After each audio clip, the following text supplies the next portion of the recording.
வணக்கம். மனம் கவர்ந்த பங்குச்சந்தை அப்படிங்கிற இந்த தொடரில் வார நாட்களில் நம்ம பங்குகளை பற்றி பார்த்துட்டு வரோம். இந்த வாரம் நான் எனக்காக தேர்ந்தெடுத்த சில பங்குகளை பார்க்குறதுக்கு முன்னாடி புதிதாக இணைந்துள்ள அத்தனை நல்ல உள்ளங்களுக்கும் என்னுடைய மனமார்ந்த நன்றிகள். உங்களுடைய லைக்ஸ், கமெண்ட்ஸ் மற்றும் சப்ஸ்கிரிப்ஷன் மூலயமா நீங்கள் கொடுத்துட்டு வர ஆதரவுக்கு மிக்க நன்றி. இன்றைக்கி ஆக்சுவலாக செவ்வாய்க்கிழமை இந்த பதிவு எடுத்துக்கிட்டு இருக்கோம். முதல்ல நான் ஒரு விஷயத்த சொல்லிடுறேன். இந்த வாரத்தில் அடுத்து ஒரு 3 நாட்கள் ட்ரேடிங் கிடையாது. 2 நாட்கள் மட்டும்தான் நமக்கு ட்ரேடிங். வியாழக்கிழமை அன்றைக்கி நமக்கு விடுமுறை நாளாக போயிடுச்சு. ஸ்ரீராம நவமி அப்படிங்கிறத முன்னிட்டு. ஸோ அதனால் நமக்கு புதன் அண்ட் வெள்ளிக்கிழமை 2 நாள் மட்டும்தான் நமக்கு ட்ரேடிங்கிறதுனால இன்னும் 2 நாட்கள் மட்டும்தான் இந்த வாரத்தில் நம்ம பார்க்கக்கூடிய ஒரு விஷயமா இருக்குது.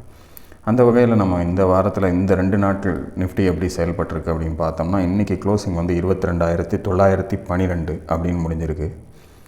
22,430 அப்படிங்கிற அந்த லோயர் சைடில் நமக்கு வந்து இருக்கக்கூடிய ஒரு சப்போர்ட் லெவலுக்கு கொஞ்சம் நெருங்கி வந்திருக்காங்க இந்த வாரம்.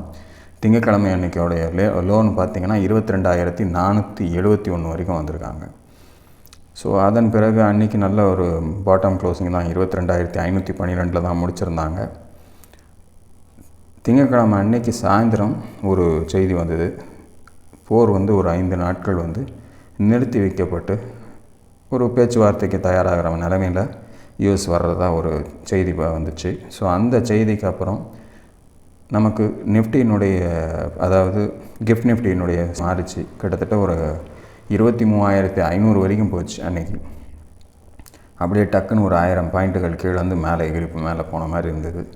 பட் என்ன காலையில் வரும்போது பார்த்திங்கன்னா அந்த ஒரு ஏற்றம் வந்து தாங்கலை. மறுபடியும் வந்து 22,800 அந்த ரேஞ்சுக்கு வந்துட்டாங்க.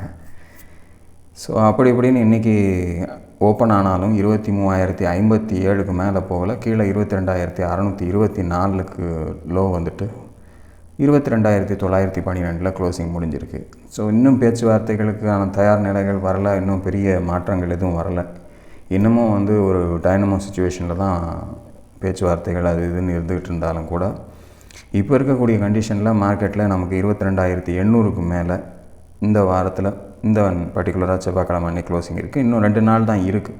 அந்த 2 நாள் இந்த வாரத்தில் நமக்கு என்ன செய்ய போகுதுன்னு பார்த்திங்கன்னா 23,360 அப்படிங்கிறது அடுத்த ரெசிஸ்டன்ஸாக இருக்குது.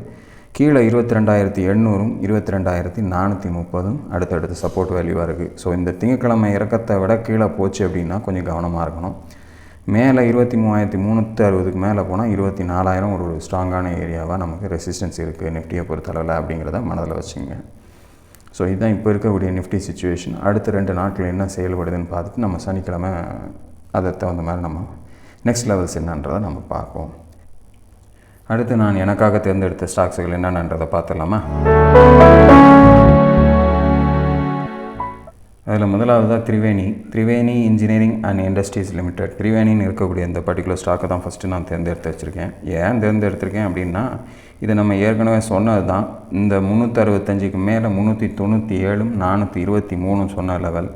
அது ஆல்மோஸ்ட் 423க்கு 418 வரைக்கும் போயிட்டு அந்த வாரமே வந்து மறுபடியும் 397 கீழே க்ளோஸ் ஆன அந்த வேகத்தில் மறுபடியும் கீழே இறங்கி வந்து இந்த 365 கீழே வந்துருச்சு. அதுக்கு அடுத்த வாரம் இன்னும் மோசமாக இறங்கியிருக்கு. 330 வரைக்கும் கூட வந்திருக்காங்க.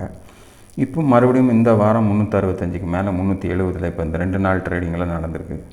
ஸோ இந்த வாரம் அந்த 365க்கு மேலே சஸ்டைன் ஆகி நின்றுச்சு அப்படின்னா மறுபடியும் அந்த 397 நோக்கி மறுபடியும் நகர்றதுக்கான வாய்ப்புகளாக இருக்கலாம். அப்படி ஒருவேளை அதை தொடர்ந்து வால்யூமோடு செல்லக்கூடிய ஒரு வாய்ப்பு ஏற்பட்டுச்சுன்னா 423ன்றது அடுத்த லெவலாக இருக்கும். அதையும் தாண்டி ஒரு ஸ்ட்ராங் க்ளோசிங் கொடுத்தா 449ங்கிறது அதுக்கு அடுத்த 3வது லெவலாக நமக்கு இருக்கிறதுக்கு வாய்ப்புகளாக இருக்கும். அப்படிங்கிறதுனால இதை தேர்ந்தெடுத்திருக்கேன். ஸோ நீங்களும் ஆராய்ந்து பாருங்கள். உங்களுக்கு திருப்திகரமாக இருந்தால் மட்டும் உங்களுடைய முதலீட்டை அதில் கொண்டு போங்க. அடுத்த ஸ்டாக் பார்க்கலாம். இரண்டாவது நம்ம பார்க்கக்கூடிய ஸ்டாக் வந்து மிண்டா கார்ப். 521 ரூபாயில் முடிஞ்சிருக்கு. 456க்கும் அந்த 500க்கும் நடுவில் வந்து ஒரு நல்ல சப்போர்ட் ஸ்ட்ராங்காக எடுத்து திரும்பக்கூடிய ஒரு இடமா இருந்துகிட்ருக்கு. இது கடந்த சில வாரங்களாகவே நீங்கள் பார்த்தீங்கன்னா அதனுடைய தன்மை என்னவாக இருக்குன்னா, ஒரு 2 வாரங்களாக அந்த லெவலுக்குள்ளே இறங்கிட்டு மறுபடியும் அதே வேகத்தில் திரும்பி நிற்கிறத நம்ம பார்க்குறோம்.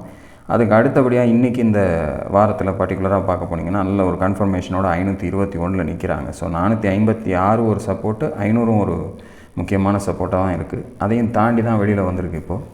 ஸோ அடுத்த கட்டமாக நான் எதிர்பார்க்குறது ஸ்ட்ராங்காக இந்த வாரம் க்ளோஸ் ஆச்சுன்னா 547 அடுத்த லெவலாக இருக்கும்.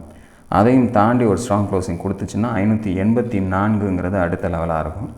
அதையும் தாண்டி ஒரு ஸ்ட்ராங் க்ளோசிங் கொடுத்துருச்சுன்னா 614 அப்படிங்கிறது 3வது லெவலாக நமக்கு இருக்கிறதுக்கு சான்சஸாக இருக்கும்.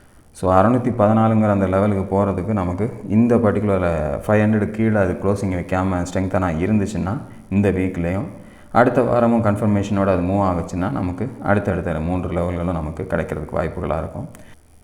ஒருவேளை அந்த 614ஐயும் தாண்டிச்சு அப்படின்னா ஒரு ஃப்ரெஷ் லெவலாக நமக்கு 655ங்கிறது 4வது லெவலாக இதில் கிடைக்கிறதுக்கு வாய்ப்புகளாக இருக்கும். ஸோ ரொம்ப நாளாக இந்த 614க்கும் 456க்கும் நடுவில் தான் அந்த தடுமாற்றங்கள் இருந்துகிட்டு இருக்குன்றதையும் நீங்கள் ஒரு லாங்காக பார்த்தீங்கன்னா தெரியும். ஸோ அந்த லெவலை விட்டு வெளியில் இன்னும் போகலை. இருந்தாலும் நமக்கு இந்த பாட்டமுக்கு வந்து திரும்புறதுனால நம்ம கரெக்டாக இந்த இடத்துல ஏதாவது ஒரு என்ட்ரி கொடுத்தோம்னா கீழே இந்த லெவல்ஸில் 500 கீழே ஒரு ஸ்டாப் லாஸை மெயின்டைன் பண்ணி எடுத்தோம்னா மேலே வரக்கூடிய அந்த 614 வரைக்கும் நமக்கு வாய்ப்புகள் இருக்கலாம் அப்படிங்கிறதுனால தேர்ந்தெடுத்திருக்கேன். கரெக்டாக போகுதான்னு பார்க்கணும். இந்த 2 நாளில் நமக்கு மேலே சஸ்டெயின் ஆச்சுனாலே அடுத்தடுத்த லெவல்ஸுக்கு வாய்ப்புகளாக இருக்கும் அப்படிங்கிறதுக்காக தேர்ந்தெடுத்திருக்கேன். நீங்களும் ஆராய்ந்து பாருங்கள். உங்களுக்கு திருப்திகரமாக இருந்தால் மட்டும் உங்களுடைய முதலீட்டை அதில் கொண்டு போங்க. அடுத்த ஸ்டாக் பார்க்கலாம். அடுத்ததாக நம்ம பார்க்கக்கூடிய ஸ்டாக் வந்து ஏஞ்சல் ஒன் 230 ரூபா க்ளோஸ் ஆகிருக்கு. ஸோ ஒரு பெருசாக ஸ்ட்ராங்காக போயிருக்குன்னு சொல்ல முடியாது. ஆனால் 210ங்கிறது ஒரு ரீசெண்டாக இதுக்கு முன்னாடி கொஞ்சம் நாளைக்கு முன்னாடி வந்த ஒரு லோ. அந்த லோலேருந்து 281 வரைக்கும் போயிட்டு மறுபடியும் கீழே வந்து நமக்கு இந்த லெவலையே 210 டச் பண்ணி மறுபடியும் திரும்பி இருக்காங்க. ஸோ 230க்கு மேலே க்ளோசிங் வச்சிச்சு அப்படின்னா நமக்கு ஸ்ட்ராங்காக இருக்குங்கிற மாதிரி இப்போ இந்த கடந்த 4 வாரங்களும் காட்டுது. ஸோ அந்த 230க்கு மேலே நமக்கு ஒரு க்ளோசிங் இருந்துச்சுன்னா 245ங்கிறது முதல் லெவலாகவும், அதற்கு அடுத்தபடியாக 265ங்கிறது 2வது லெவலாகவும், அதையும் தாண்டி ஸ்ட்ராங்காக க்ளோஸ் ஆச்சுன்னா 281ங்கிறது 3வது லெவலாகவும் நமக்கு கிடைக்க வாய்ப்புகளாக இருக்கும். அப்படிங்கிறதுனால இதை தேர்ந்தெடுத்திருக்கேன். ஸோ நீங்களும் ஆராய்ந்து பாருங்கள். உங்களுக்கு திருப்திகரமாக இருந்தால் மட்டும் உங்களுடைய முதலீட்டை இதில் கொண்டு போங்க. அடுத்த ஸ்டாக் பார்க்கலாம்.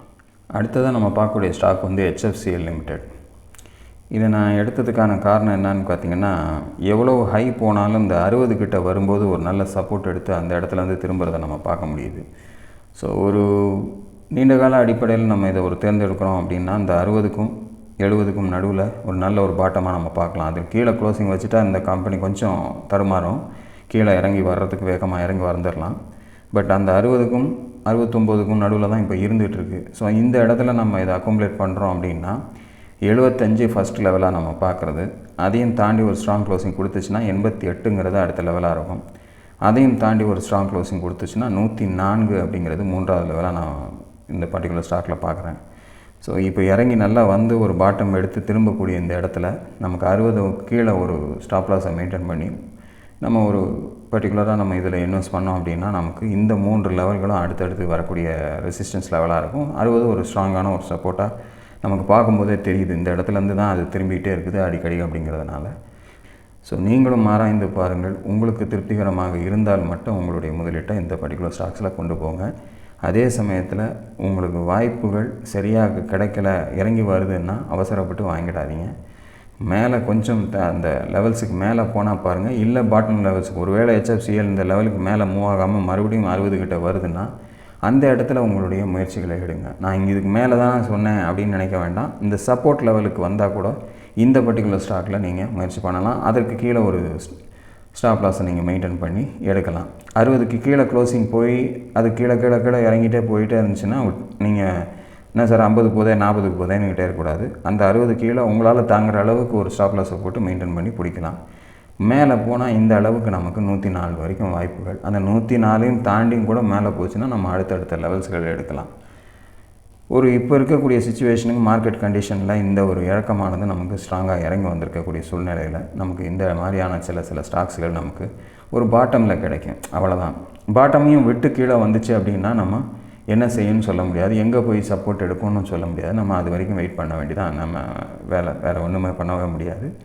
மார்க்கெட் கண்டிஷனையும் பார்த்துங்க, நியூஸஸையும் ரொம்ப கன்ஃபார்மாக என்ன ஏதுன்றதை தெரிஞ்சுக்கிட்டு உங்களுடைய முதலீட்டில் ரொம்ப அதிகமாக கவனம் செலுத்துங்க. பார்ப்போம். இந்த 2 நாட்கள் ட்ரேடிங்க்கு அப்புறம் மீண்டும் சனிக்கிழமை பங்குச்சந்தை நிலவரத்துடன் உங்களை சந்திக்கிறேன். அதுவரையில் நன்றி, வணக்கம்.